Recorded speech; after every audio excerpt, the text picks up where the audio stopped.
traje diferentes cosas. Voy a tratar de no perderme. Si me voy muy lejos, me tienen más confianza, me hacen una señal y lo vuelvo. De todas formas, voy a más o menos seguir el libro. En realidad voy a leerles y comentar, a medida que voy leyendo, un trabajo sobre una persona que parece, en realidad, parece más bien un personaje de Vila Mata, porque nadie lo conoce, de hecho yo tampoco lo conocía, hasta hace 2 años, y hasta donde yo sé, ninguno de las personas que yo conozco, sacando Rafa Huertas, pero bueno, él nos cuenta porque él leyó todo, entonces, bueno, pero en realidad, Norberto y Juan Carlos, que también leyeron todo, tampoco lo conocían. Entonces es un personaje medio extraño, que por eso digo a la manera de Vila Mata, estas personas que uno no sabe si existieron de verdad o si uno lee las historias de Vila Mata, que es un escritor español, aparecen un montón de personajes que uno no sabe si existieron o no existieron, y encima cuando aparecen personajes que existieron, los hace decir cosas que uno no sabe si las cosas las dijeron de verdad o las inventó este Vila Mata, ¿no? Todo es muy interesante. Bueno, esto es más o menos así. De hecho, ya estaba todo, creo que ya estaba todo armado el curso y no habían puesto a esta persona, digamos. O sea, había habido todo un tema, o sea que es como diría Emilio, es un equívoco que en realidad habla bastante de quién es Alexander Crichton. Entonces yo les voy a contar algunas cuestiones bastante generales de Alexander Crichton, les voy a leer algo que tiene que ver con lo que es escribir biografías, muy cortito, escribir biografías hoy, y les voy a contar un poco cómo fue, digo, porque hay gente joven, les voy a contar un poco cómo fue el proceso de elaboración de este trabajo y algunas cuestiones que fueron pasando, porque me parece que son interesantes si es que a alguno le interesa escribir o investigar en historia o en cualquier otra cosa, ¿no? Entonces, el trabajo que está publicado en la Revista Española de Historia de la Medicina y que bueno, como dijo, está en la página, yo lo mando, lo que sea, se llama La Pasión de Alexander Crichton y está incluido la Revista Española de Historia de la Medicina. Asclepios es una revista interesante, tiene como dossiers, tiene como números medio, artículos que lo juntan en temitas. Y el tema bajo el cual está incluida esta cuestión de la pasión de Alexander Crichton es el nacimiento de la psiquiatría, un movimiento europeo. Es interesante porque hace 2 años, en el Congreso Mundial de Psiquiatría, ¿hace 2 años? Sí, 14. Hace 2 años, el 14, claro, el año que viene es en Alemania, hubo una mesa en relación a este autor y otros más. Y si bien esto es el nacimiento de la psiquiatría en un movimiento europeo, en la mesa éramos todos latinoamericanos y una persona europea que es Rafael Huertas, ¿no? Entonces, llama un poco la atención, digamos, la cuestión esta medio excéntrica de hablando de nosotros, Juan Carlos, Norbert, Emilio presidía la mesa, yendo a hablar de la psiquiatría europea a Europa. O sea que eso me pareció también medio, qué sé yo, hoy me levanté vilamatiano, entonces todo lo digo en clave de Vilamata, capaz que el año que viene me la hago con otro, entonces bueno, me pareció también como llamativo. Entonces, bueno, les voy a leer algo, porque esto es como, yo lo pensé, un poco antes de esto habíamos empezado a escribir biografías, entonces justo me tocó escribir en relación a este hombre al cual yo no conocía, entonces lo pensé medio también en cómo escribirlo, y lo que les voy a leer en realidad no tiene que ver con cómo lo escribí, porque tampoco en realidad lo que yo escribí es lo que les voy a leer, o lo que yo les voy a leer es lo que quedó de lo que yo escribí, que es una corrección que me hicieron, que fue una corrección bastante profunda. O sea, la cocina de cómo esto se fue elaborando. Y bueno, estamos como con un grupo de amigos del capítulo medio pensando todo el tema de las biografías. De hecho, estamos revisitando la cuestión de las biografías. Pareciera que se están poniendo de moda nuevamente las biografías, escribir biografías, historias de personas.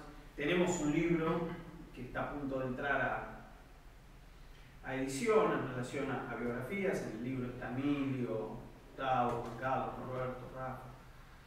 Y bueno, y esto que les voy a leer es algo que es de un 100%, un 80% lo escribió Rafa Huertas y un 20% lo escribí yo.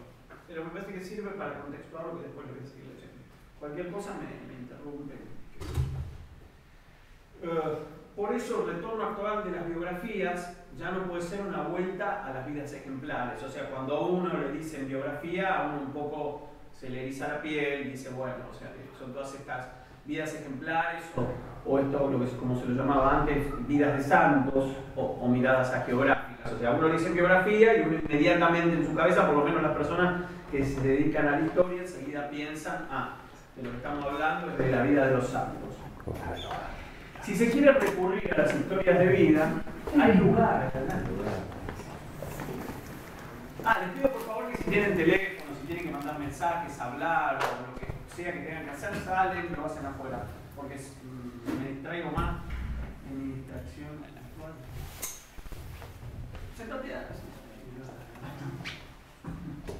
Bueno, entonces, si se quiere recurrir a las historias de vida,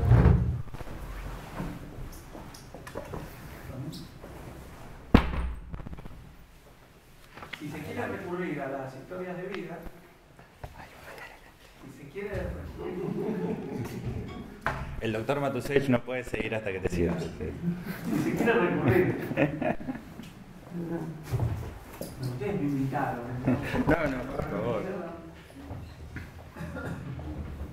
Tenés que contextualizarlo un poco. Es un sábado, temprano, está lloviendo, no hay tenis, no hay fútbol. Si se quiere recurrir a las historias de vida, debe hacerse desde otros presupuestos que nos ayuden a entender el papel desempeñado por los individuos en el devenir de nuestra historia. O sea, los individuos y la historia, ¿quién hace la historia? Podría ser la pregunta con la que uno se queda. En este sentido, es evidente que la adecuada contextualización de esas grandes figuras aparece como una exigencia metodológica de primer orden. Su adecuada comprensión exige conocer los condicionantes económicos, políticos y culturales que se dieron en su época. O sea, cómo pensamos la historia y sus circunstancias, cómo pensamos a las personas que hicieron la historia y sus circunstancias. Tampoco debe olvidarse que en una biografía existe, o debe existir, digo yo, la tensión entre la singularidad del individuo concreto, con una trayectoria vital única e irrepetible, y por qué no decirlo, esto lo dice Rafa, sujeta a elementos azarosos, la música del azar, y su papel como representante o como exponente de una determinada época o de un movimiento, escuela o proceso en la historia de la medicina. O sea, cómo pueden pensar a Pinel, ponerle lo que le habló Dieguito el mes pasado. Hay que tener en cuenta todo esto, si no, no hay manera de pensarlo, por lo menos de pensarlo con una cierta onda. En los últimos tiempos, lo que se ha denominado la vuelta al sujeto ha propiciado posibilidades de interpretación histórica que han incluido la psicología individual y colectiva y la subjetividad en una suerte de historia cultural que insiste en el papel de la experiencia vivida en un retorno a lo biográfico que ha de tener en cuenta categorías cualitativas como ser identidad, organización de la experiencia, memoria, lo que para cada uno sea que sea, procedentes de otras disciplinas. Las historias de vida aparecen como un reflejo de lo cotidiano en las estructuras sociales, constituyendo un elemento más de una renovada historia social, de modo que la experiencia personal y concreta de los sujetos puede ser retomada desde una perspectiva distinta. Entonces, la biografía se reintroduce, o sea, es el regreso, en el ámbito de la historia y de las ciencias sociales, mostrando una pluralidad de horizontes que surgen de la suma de elementos colectivos y del rescate de la singularidad, o al menos de los avatares biográficos de las experiencias y de las peripecias vitales de los individuos. O sea, no hay manera de pensar la historia de nadie o la historia de nada si no es contextualizándola de esta manera hoy por hoy. Entonces, bueno, a mí me tocó, porque me tocó, Juan Carlos me dijo, vos vas a hablar de Clipston. Digo, bueno, en este congreso que les dije, entonces ahí me puse a ver quién era Clipston. Digamos, a descubrirlo, si se quiere.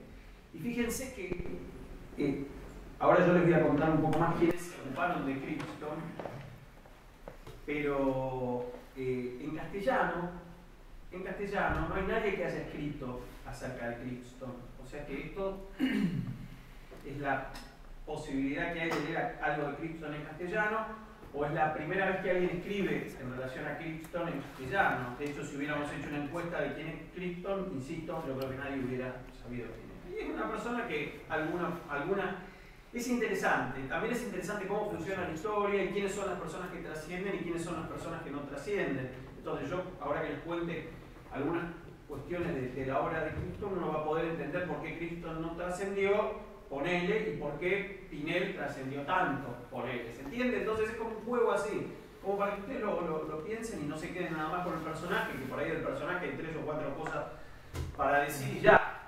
Pero me parece que es mucho más interesante pensar cómo el personaje se introduce, cómo el personaje se instala, la visibilidad, o en este caso, mejor dicho, la invisibilidad del personaje. ¿Sí? ¿Por qué decidieron escribir acerca de este autor? Prometí seguir un hilo. Yo te lo voy a hacer.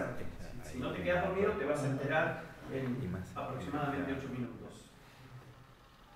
De hecho, por eso lo voy a leer, porque si no vamos a terminar hablando cualquier cosa, que me pasa siempre. Bueno, apuntes biográficos en relación a esto que dijimos que se llamaba La Pasión de Alexander Clipston. Nació en Edimburgo en 1763, estudió medicina en la Universidad de Leiden y fue discípulo de 2 de los cirujanos ingleses más importantes de su época, que son Wood y Fordyce. Este Wood inventó la jeringa hipodérmica. Se graduó en 1785. Y ahí empieza más o menos, y por eso también me interesó pensar esto se los cuento, no se refleja tanto en lo que está escrito, pero sí, por eso se los cuento, sí se refleja en otra cosa que estoy escribiendo. Por lo que viene ahora, me interesó también pensar a esta persona en clave de este autor, Enrique Vila-Matas, que es un autor que yo me estoy dedicando bastante a él, y de hecho estoy escribiendo algo en relación a él. Y entonces, rápidamente este hombre se recibe y empieza a viajar.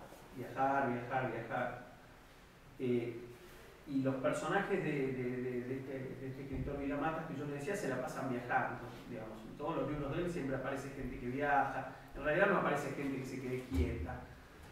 Y este hombre, Clipston, no se quedó quieto, ¿no?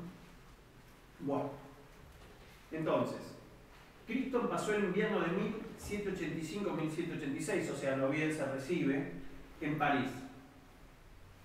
Y ahí empieza todo el sainete, porque ahí dice, donde presumiblemente cuando estuvo en París,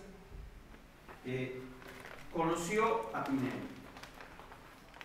Eso lo dice, vamos a ir viendo, Dora Weiner. Porque Dora Weiner, que es una de las 3 personas que se ocupó de Clipston en la historia de la psiquiatría, son 3 personas que escribieron sobre Clipston. Una de ellas es Dora Weiner, en un artículo que la verdad que está muy bueno, vos lo tenés. Es también no sé si está subido ese artículo, bueno, es un artículo está en inglés, pero... Lo envié dentro de la bibliografía, no sé si, bueno, después veremos la bibliografía de la clase mía que la vez pasada, era uno de los artículos. Claro, es un artículo absolutamente increíble. En internet, si vos ponés Pinel, Clipston, en Google, ¿no? Ponés Pinel, Clipston y Dora Weiner, te aparece el artículo.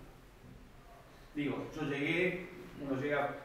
Los caminos de internet son muy misteriosos. Yo llegué realmente de carambola a ese artículo, ¿viste? No llegué así. A mí nadie me dijo lo que yo te estoy diciendo a vos, o sea, me llevó bastante tiempo, pero es un artículo, después se lo pasé a Diego, es un artículo realmente muy interesante. Bueno, ella dice, ella señala la frase de Crichton: tuve el honor de conocer personalmente a Pinel, que es una frase que Crichton menciona en uno de sus libros de 1842. Crichton tiene varias cosas publicadas, ¿no?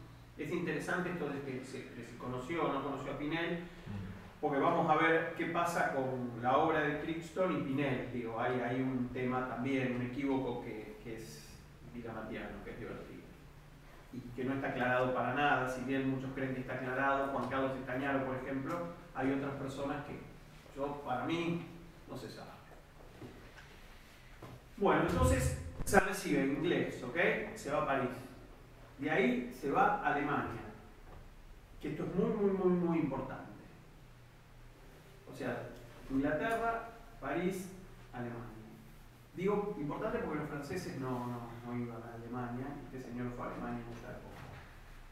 Perfeccionó su formación en Alemania. En esa etapa de sus estudios lo marcó de manera indeleble y condicionó todo lo que... O sea, no era lo mismo si hubiera ido que si no hubiera ido a Alemania. Esto lo digo yo, ¿no?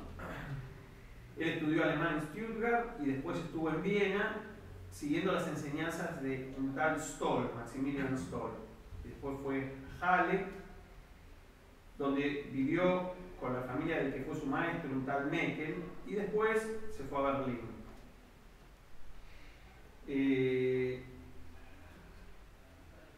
Stoll lo que tiene, por ahí para los que son más detallistas, no es mi caso por supuesto, era un epidemiólogo y fue el creador de una nosología inspirada en la de Sydenham.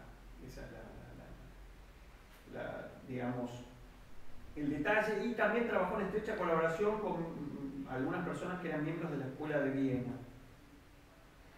Meckel era un cirujano que se dedicaba a la anatomía, especialmente. Bueno, por último, y para terminar todas las aventuras alemanas de Crichton, los últimos 6 meses los pasó en Gotinga, formando parte del círculo de discípulos de Blumenbach. Blumenbach es un personaje muy importante de la época, aparentemente era antropólogo, médico y psicólogo, creador de la llamada antropología física que aplicaba conocimientos derivados de la anatomía comparada. Es la persona que más marcó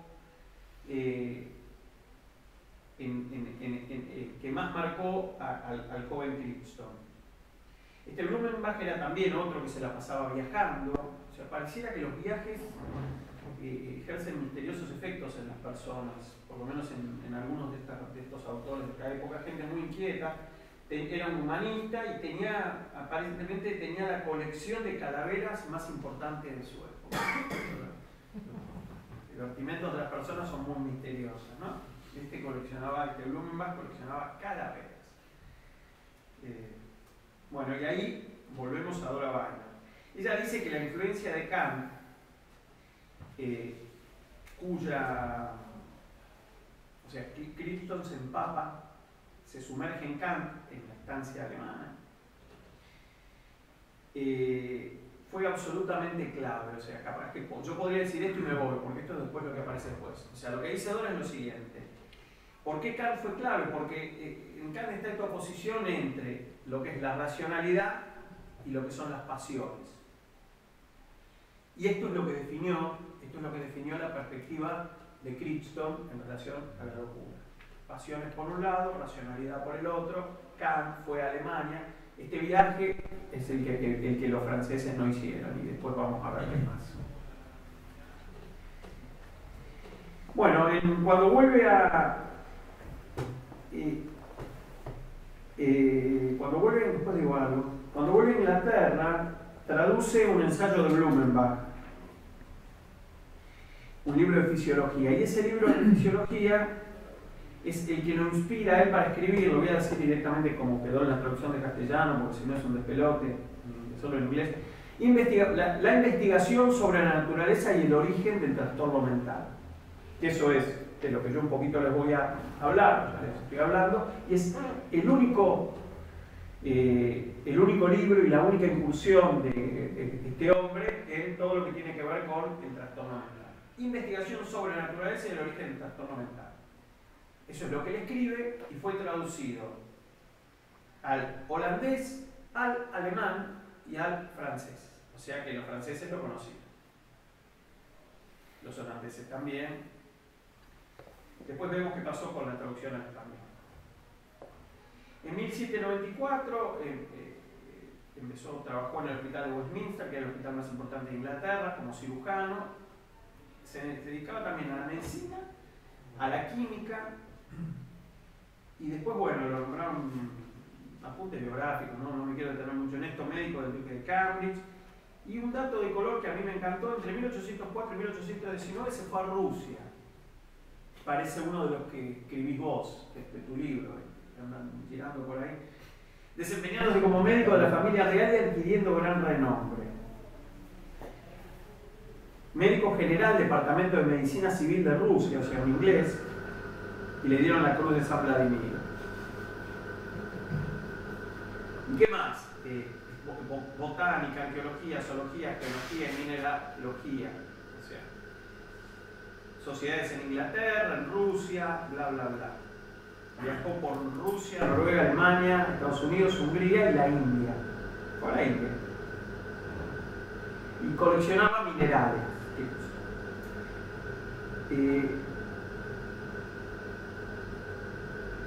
Falleció en 1856, y hay más cuestiones, pero bueno, lo que quiero decirles es, fíjense, y no es el único, de esta época y de algunas épocas ya no tan lejanas, cuando uno ve las vidas de los psiquiatras, eran vidas re interesantes. Entonces yo no voy a entrar en mis temas, pero como un poco planteamos en la charla que dimos el año pasado, uno debería ver cuán interesante es la vida que uno vive, ¿no? En relación a la producción que uno tiene y qué es lo que uno hace.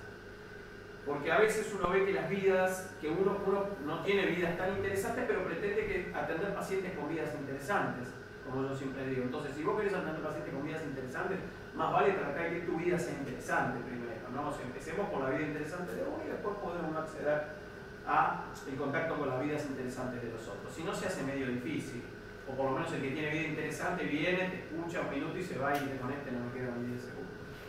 Entonces hay que tratar de ponerla interesante. Estas personas la ponían interesante. Bueno, él no fue un alienista. A ver, Crichton no fue un alienista. Vamos a ver qué es lo que no fue. Sino que, a la manera de Vincenzo Chiarubi, fue un generalista.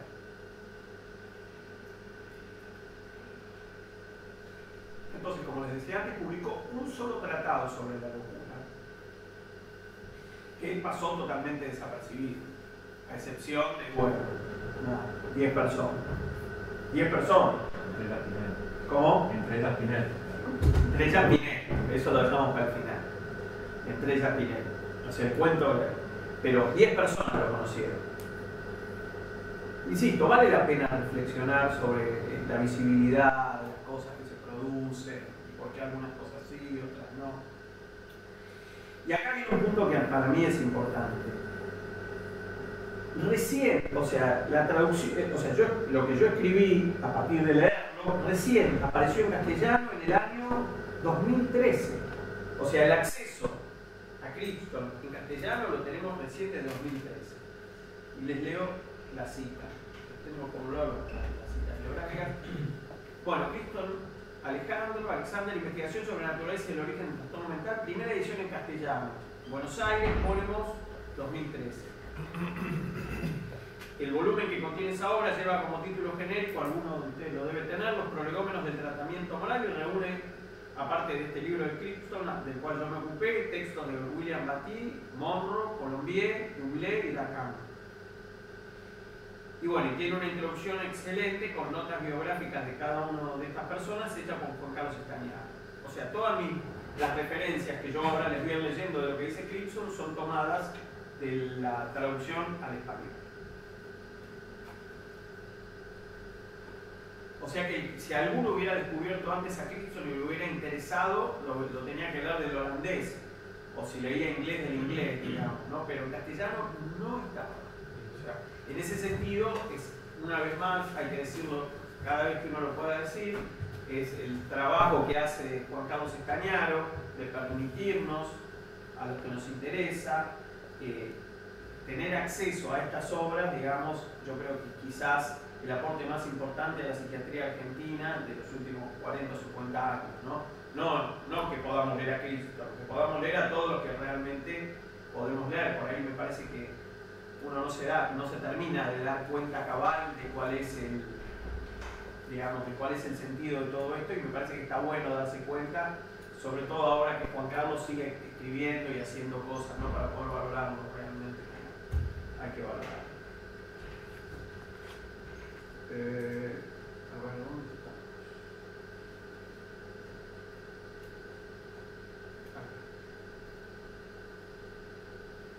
Bueno, el libro de Cristo tiene 300 páginas, es un mamotreto, digamos.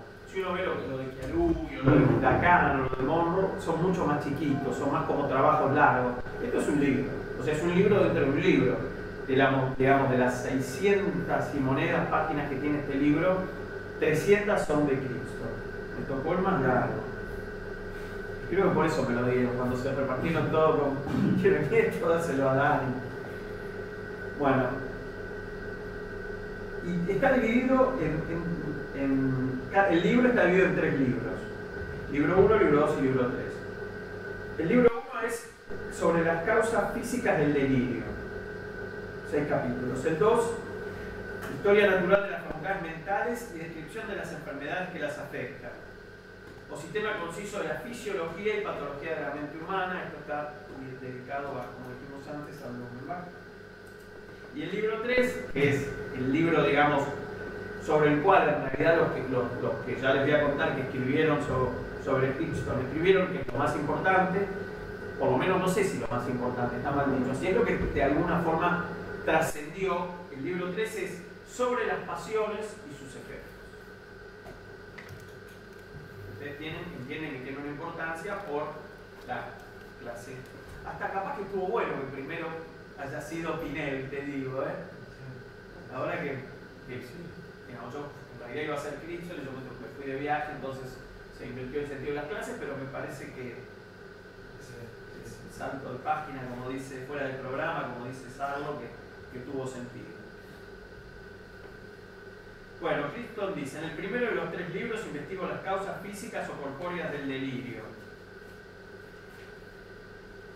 En el segundo, se investigan los distintos cambios mórbidos a los cuales cada facultad de la mente humana está sujeta. Una cosa de semiología impresionante, ahora van a ver.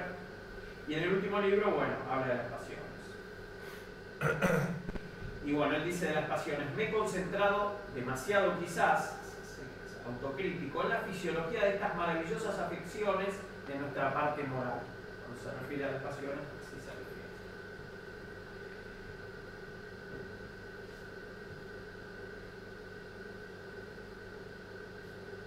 Bueno, Crichton se reivindica como el primer autor de Inglaterra, él mismo,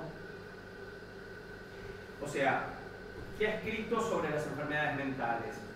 Él reconoce a John Monroe y a William Batty, que son previos a él, pero no les da pelota. O sea, él dice que él fue el primero.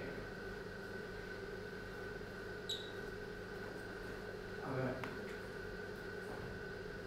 De las ciencias de la época eran ajeno, era un hombre inquieto, afanándose en todo su trabajo con una gran pasión, digo yo. Fue justamente en ese terreno, el de las pasiones, en el que podemos registrar su contribución más significativa al acervo de lo que más tarde se constituiría en la moderna psiquiatría. Persona y tema se mezclan en este caso en forma imposible de separar. De vuelta a Vilamar, dando lugar entonces a una obra muy personal, constituida con aportes provenientes de diversos contextos culturales, sociales y políticos.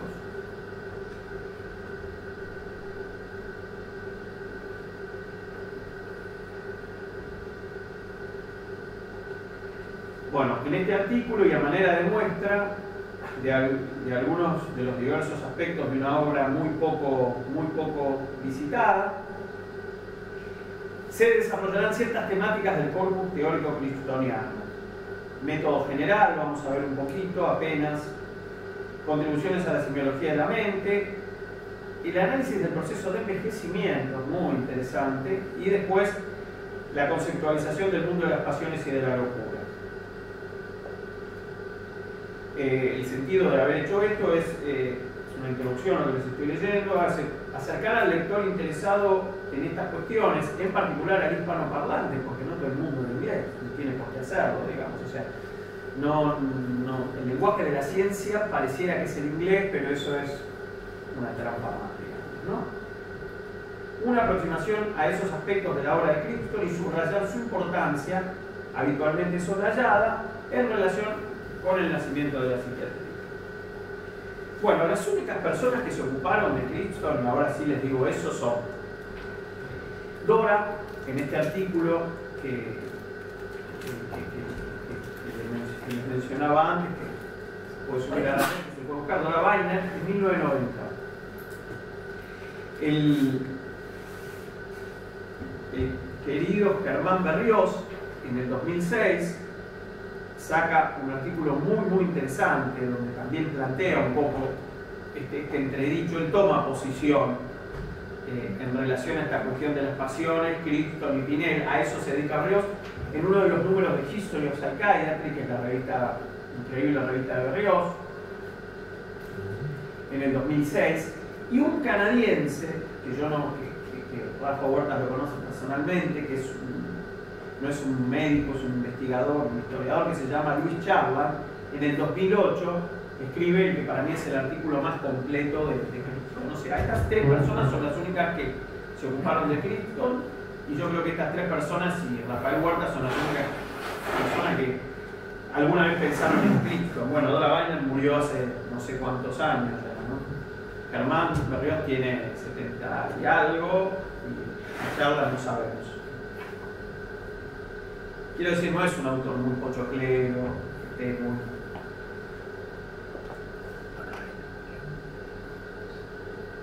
Bueno.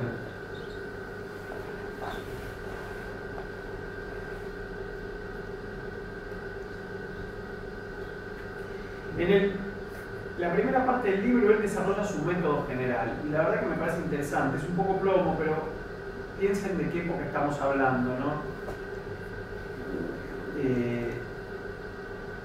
Él dice que el interés por las llamadas enfermedades mentales, que lo llama oscura rama de la medicina, proviene de la constatación de que los intentos de Charloux sobre su naturaleza habían sido, según Crichton, insuficientes y escasos. Y él dice, el trabajo que presentamos hoy al juicio del público es un intento de reducir bajo ciertos principios un número de hechos sueltos que abundan en los escritos de médicos, metafísicos y filósofos de diferentes edades y diferentes países. O sea, por un lado, estaba al tanto de todo lo que pasaba, no es que solo estaba al tanto de lo que pasaba en Inglaterra, sino estaba al tanto de lo que pasaba, y por otro lado tiene en cuenta a los metafísicos y a los filósofos, o sea, no solo a los médicos. Estaba bastante más avanzado que los psiquiatras de ahora, me parece. En general, todos acuerdan, dicen que los intentos de Charloux sobre la naturaleza real del padecimiento mental han sido insuficientes y no han sido exitosos. Dejando entender, esto es importante creo yo, que las cuestiones que va a tratar no tienen pertinencia solo a la medicina, sino que la metafísica y la filosofía también tienen parte en su dilucidación. O sea,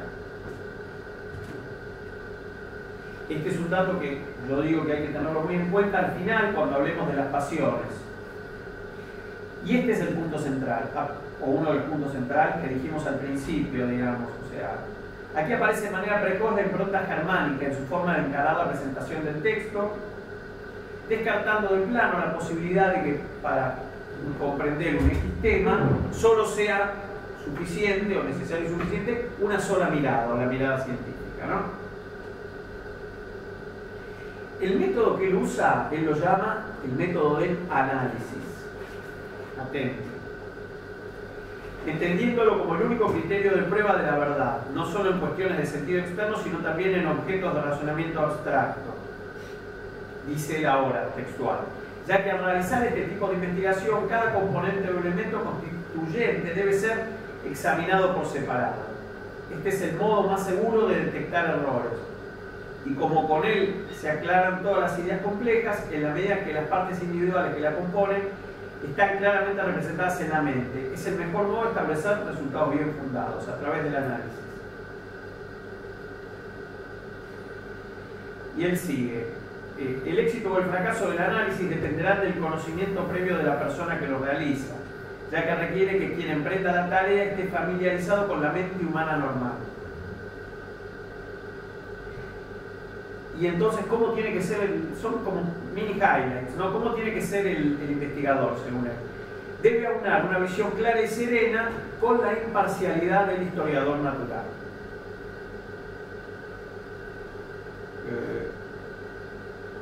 Bueno, alguna cosita más.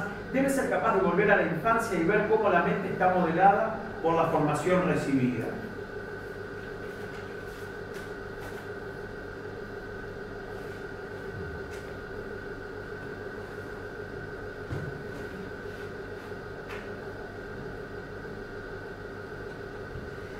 Bueno, él relata que el interés por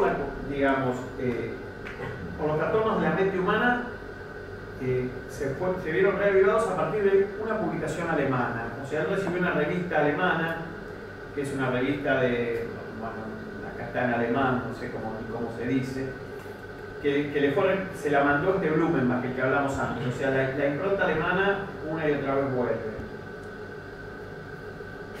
Él dice, si bien por un lado reconoce que la gran mayoría de los casos de esta revista carecían de interés ya que eran enviados a los editores por distintas personas y no eran atrayentes para el profesional, él dice el método ejerció una profunda seducción, el método de cómo estos casos eran mostrados, ¿no? En los mismos se describían casos de mentes alteradas contados en forma detallada y satisfactoria. Él dice, los alemanes prácticamente nos igualan en la debilidad por lo maravilloso. Y debemos confesar que la revista Experiencia Psicológica, que es esta revista que le mandaron, contiene un amplio y rico surtido de materiales con los cuales este frágil deseo puede ser complacido. Las historias de sueños proféticos y sorprendentes inspiraciones y advertencias ocupan gran parte de la obra. E independientemente de ella, la larga y frecuente y tediosa relación de los sentimientos morales de los sordos, la historia de los crímenes, no son tan interesantes al médico generalista. Ahí es donde nosotros debemos detenernos, dice. O sea, es como que permanentemente está buscando el lado B de cada uno de los temas esta persona. La gran admiración que profesaba, esto lo digo yo, ¿no?, hacia la cultura alemana era el facilitador que le permitía aprovechar esos aportes que en esos tiempos eran soslayados por los galenos franceses, quienes excepcionalmente hablaban alemán y estaban más concentrados en sus propias elaboraciones. Podría decirse que Crichton aportó el toque de observación clínica que faltaba a los casos de los filósofos psicólogos alemanes, ya que estos no eran médicos. El corolario del método estaría dado por un intento básico, pero dirigido, de organizar y cuantificar las observaciones, y es justamente en ese punto donde radicaría la diferencia entre el médico y el filósofo. O sea, él tenía clara su identidad, más allá de que le prendía una vela cada santo. Dice él, esto es efectivamente lo que distingue al hombre de ciencia del mero intelectual.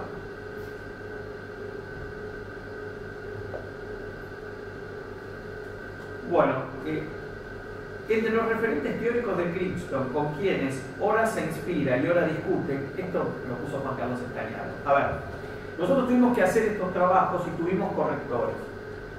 Digo, para entender cómo se escribe un trabajo, porque a veces mucha gente cuando presenta un trabajo y el trabajo se lo corrigen, se ofende o se enoja. Juan Carlos Estañaro presentó su trabajo y el corrector de Juan Carlos Estañaro fue Peset. ¿Saben quién es Peset? ¿Vos? ¿Sabés quién es Peset? Bueno, Peset es un señor mayor que es el maestro de Rafael Huertas. Bueno, fue una discusión acaloradísima con Juan Carlos, en el buen sentido, quiero decir. Le dio vuelta el trabajo. Quien me tuvo que corregir a mí el trabajo fue Juan Carlos Estañaro. Y entonces, este trabajo a veces no parece un trabajo mío, parece un trabajo de Juan Carlos Estañaro. Realmente, él hizo un trabajo de edición que le llevó semanas, y fuimos discutiendo cada una de las cosas que yo puse, la consistencia, bueno. a Norberto la sacó más barata porque le tocó, a Norberto se lo corrigió Rafael Huertas y fue un poquito más sencillo. Pero quiero decir, nadie debería enojarse o molestarse o ofenderse cuando le revisan un trabajo que escribe y que presenta, digamos, porque eso lo único que hace es enriquecer y mejorar las cosas que uno publica. En Argentina no tenemos tanto la gimnasia de la corrección y la gente se ofende mucho cuando se le corrigen los trabajos. En Europa, la verdad que en ese sentido están un poquito más evolucionados y nadie se molesta, al contrario, todos se congratulan cuando les toca un buen corrector, porque ese corrector, si decide que el trabajo no va, me salvé del escarnio público. Y si me lo da vuelta, quiere decir que bueno, que había que darlo vuelta y entonces yo tengo que aprender. Yo la verdad que escribiendo esto aprendí muchísimo. Entonces bueno, por eso yo decía que también hay algún tip en relación a cómo escribir, desde qué lugar y bueno, cómo tiene que ser la relación con los maestros también, ¿no? Bueno. El libro 1 tenía que ver con el método, yo hice un mini resumen. El libro 2 se dedica a varios temas y yo elegí, bueno, lo llamé, la sección la llamé la mente, el envejecimiento y la atención. Bueno, elegí la cuestión del envejecimiento porque es algo, digo, porque me está pasando a mí en realidad. Y entonces dije, justo, envejecimiento, bueno, es un tema del que yo más o menos me ocupo, por eso me llamó la atención. Y el tema de la atención también por algo que es muy, muy interesante en relación a cómo pensar la historia, ¿no?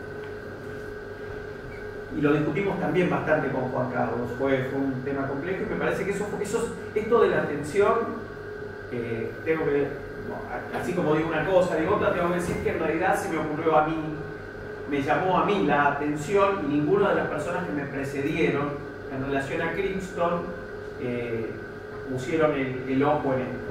Así que se lo cuento ahora en un rato.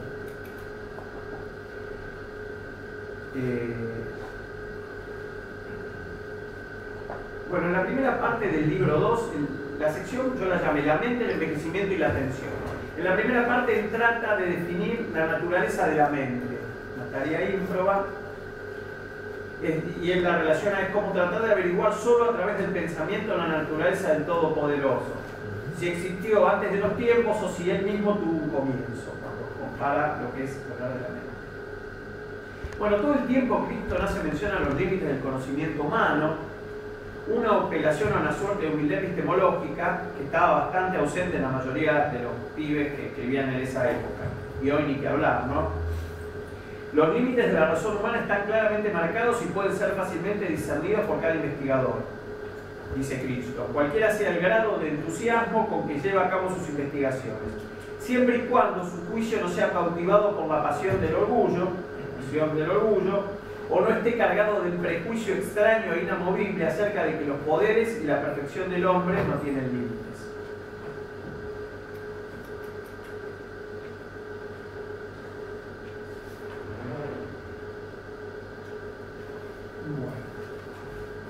Bueno, estoy editando, ¿no? Para no aburrirlos.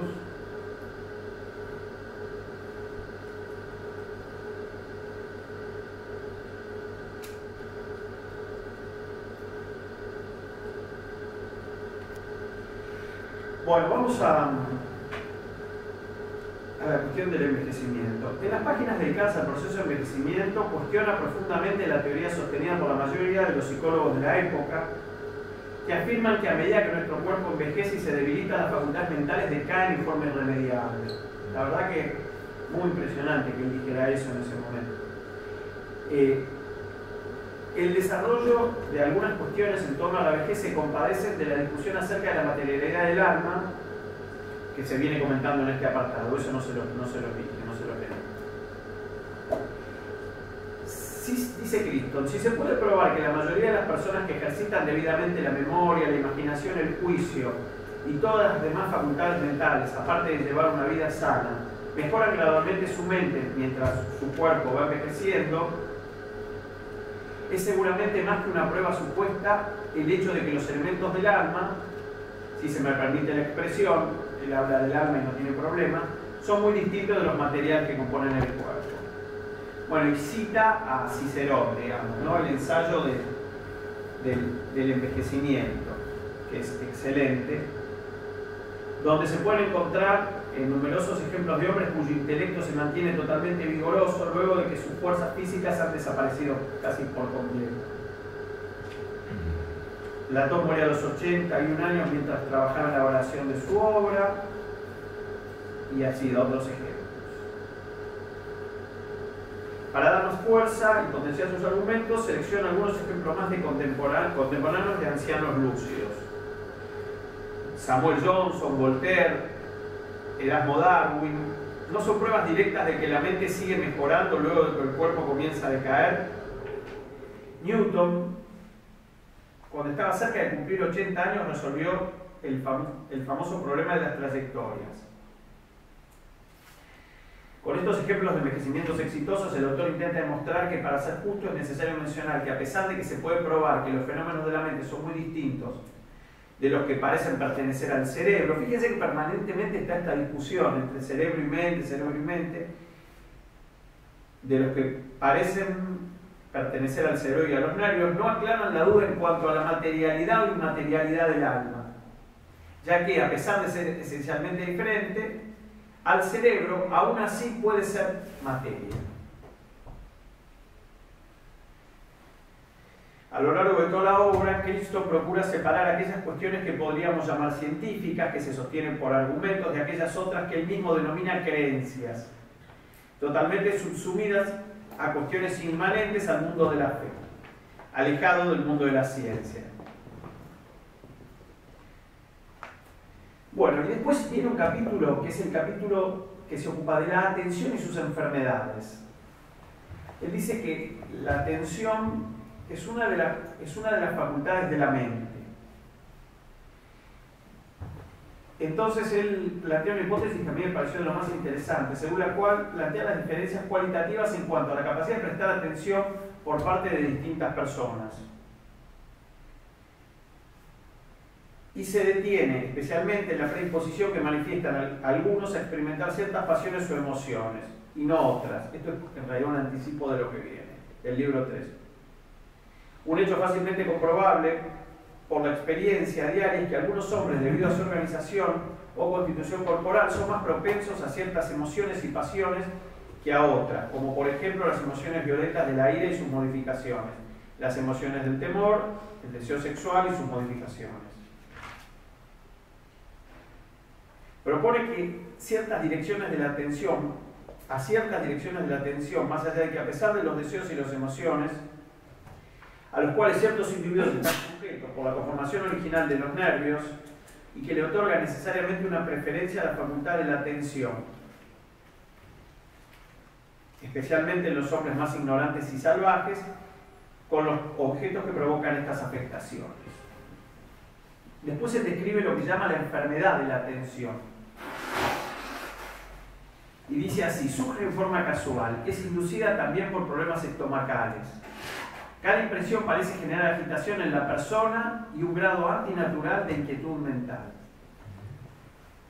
Personas yendo y viniendo en un lugar, un ruido, una mesa que se mueve, una puerta que se cierra en forma repentina, el ligero exceso de calor o frío, mucha luz o muy poca luz, son causas que destruyen la atención constante en dichos pacientes, ya que la atención es cautivada fácilmente por cada impresión. Y fíjense lo que hace ahora, y esto es, él se dedica a la educación, o sea, dentro de lo que es la atención se ocupa de la educación. Entonces dice así: no es frecuente que un niño sea sometido a la fatigosa tarea de cargar su memoria con meras palabras y que las facultades activas de su alma se tornen inertes, llegándola a acusar a la educación de haber malogrado no pocos talentos que terminaron perdiéndose en la fatiga mental o adquiriendo gran desagrado por la instrucción, porque los estímulos adecuados que atraen a su atención no se han descubierto a tiempo. La formación, la enseñanza y el aprendizaje era uno de los grandes temas de Cristo.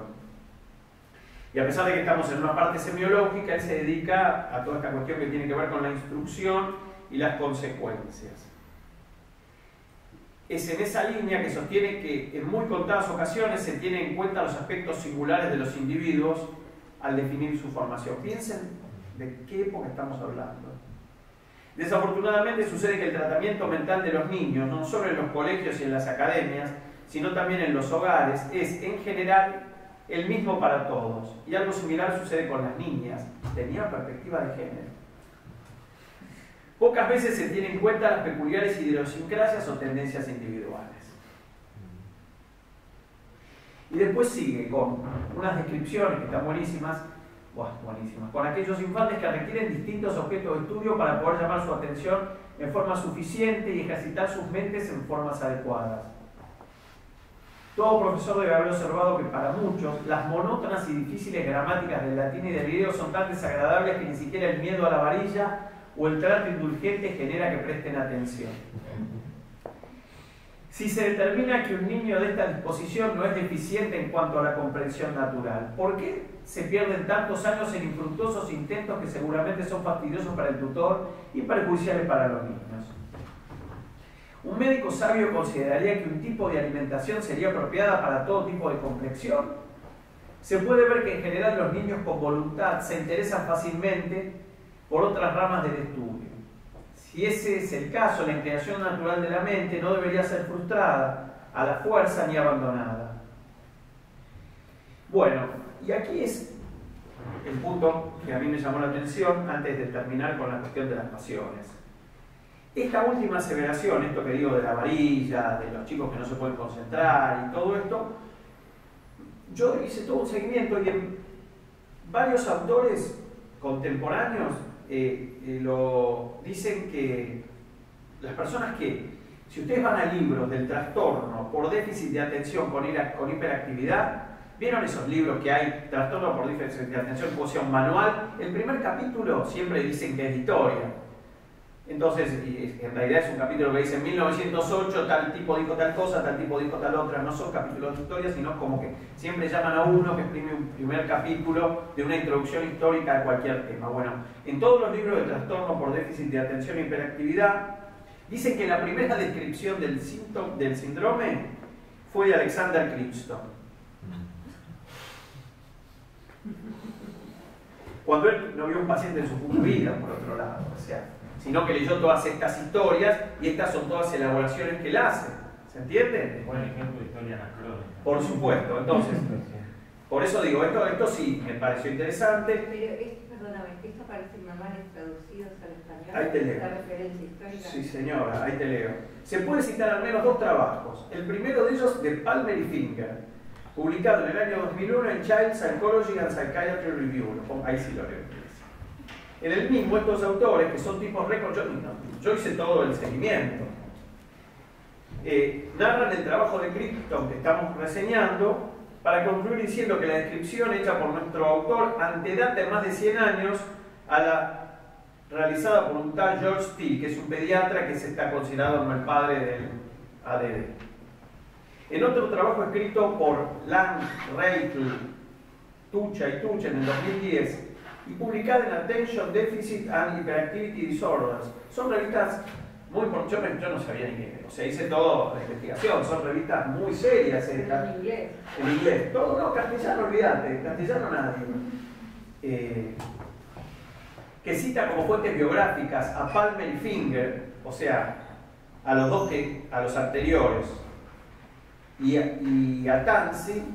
Los autores plantean textualmente, esto lo leo en inglés porque es la cita, the first example of a disorder that appears to be similar to ADHD was given by Sir Alexander Crichton in 1798. O sea, es uno de los ejemplos más geniales que yo encontré de anacronismo realmente, de cómo no se deberían hacer las cosas, digamos, ¿no? Bueno, y después sigue diciendo en inglés y sigue... Entonces, Crichton, la descripción, miren cómo termina este tipo. However, la Crichton descriptions provide some evidence for the existence of ADHD at the end of the 18th century. Dios mío. Bueno. Pero es muy común. Dale. Es muy común, decimos. No termines. Estas aseveraciones y esto me lo modeló todo Juan Carlos, porque yo lo había escrito de otra manera, nos parecen arriesgadas debido a que, entre otras cosas, fueron formuladas a partir de una serie de observaciones mínimas donde los casos ni siquiera se hayan registrado.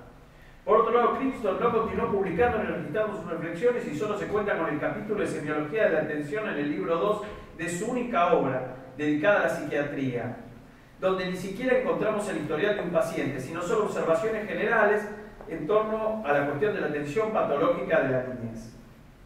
¿Sí? ¿Sí lo que ibas a hacer?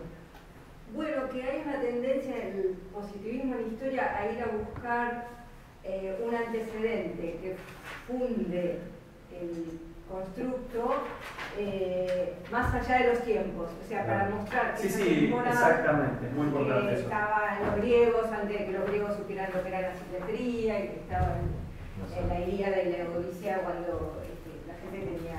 O sea, claro, todo lo contrario de lo primero que yo leí, digamos. O sea, ¿se acuerdan cuando yo leí esto de cómo contextuar, cómo pensar el lugar de lo social, el lugar de lo político? Bueno, esto sería el negativo de eso.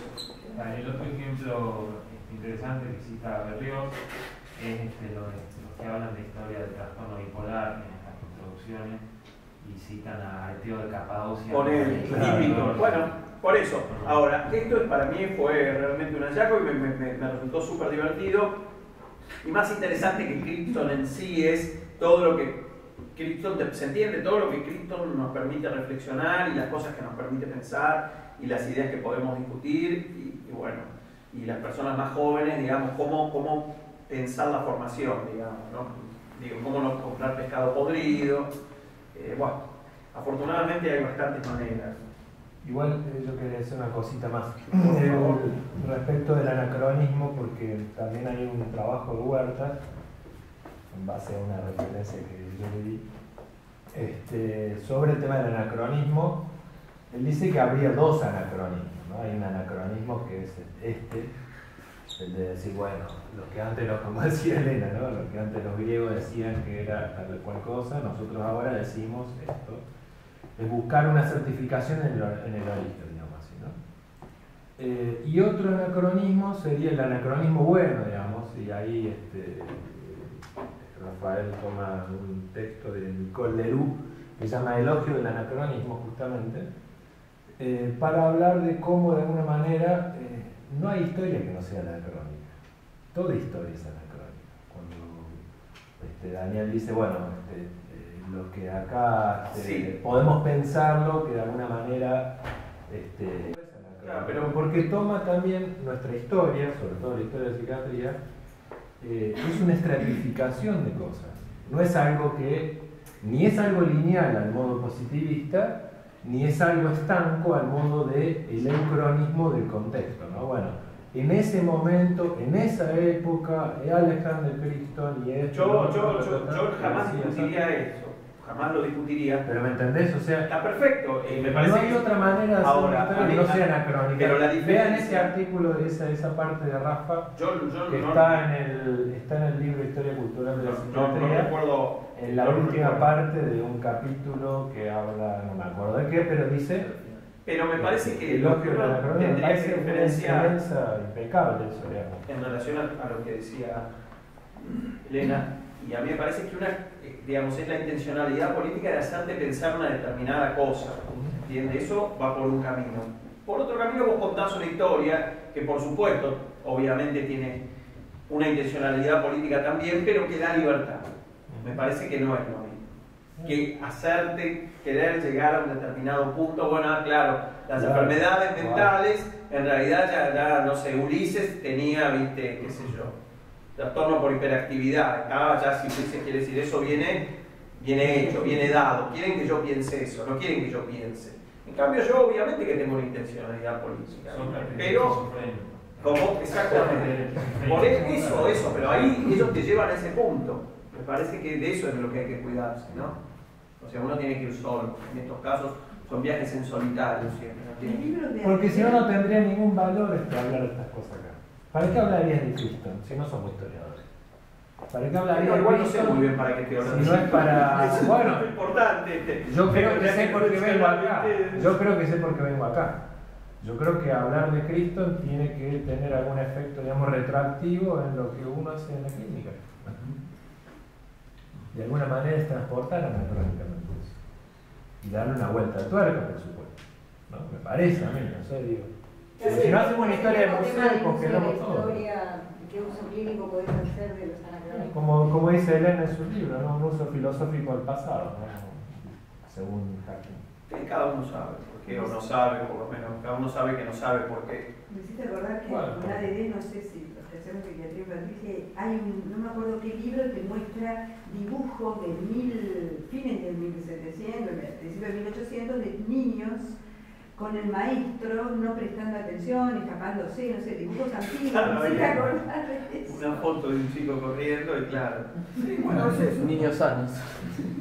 En fin, bueno, para terminar, lo último. Crichton, Pinel, Esquirol y las pasiones.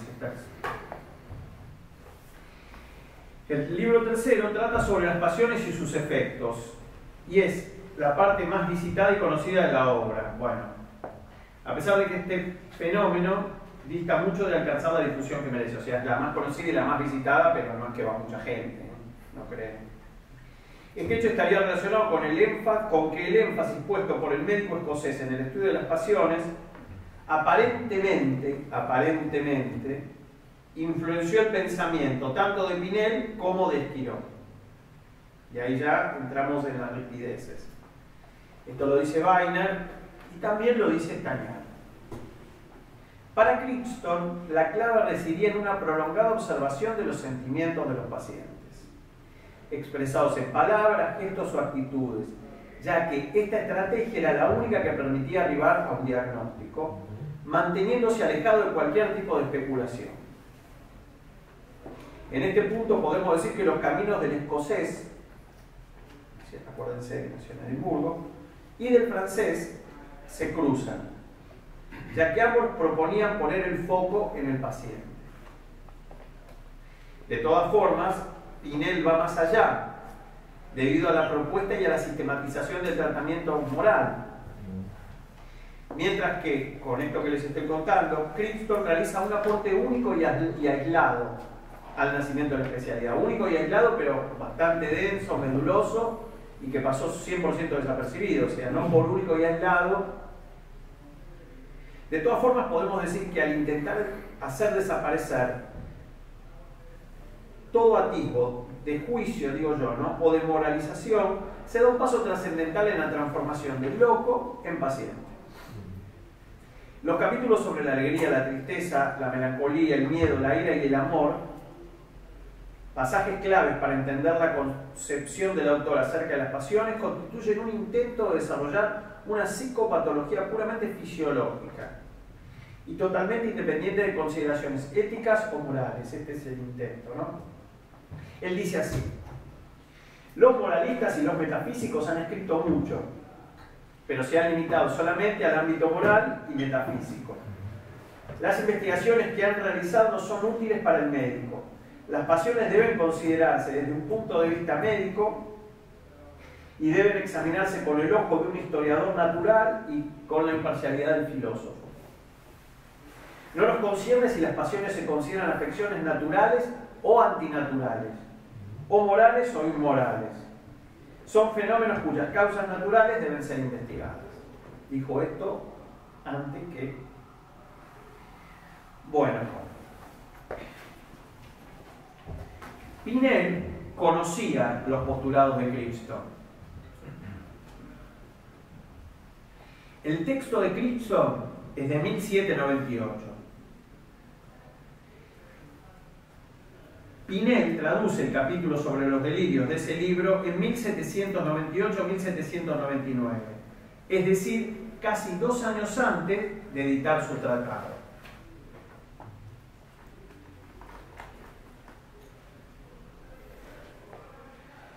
No les leí lo que Crichton plantea de los delirios, pero es genial, es realmente muy interesante. Pero bueno, para no irme, Pinel lo conocía porque lo había traducido, o sea, eso no se puede negar.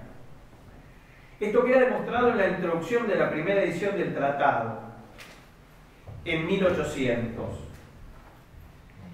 en la edición de 1988, entre las páginas 37 y 56, donde Pinel sostiene que el libro de Crichton es, en líneas generales, un trabajo profundo que propone fundamentalmente nuevas observaciones basadas en la moderna fisiología de la época, dedicando más de 20 páginas,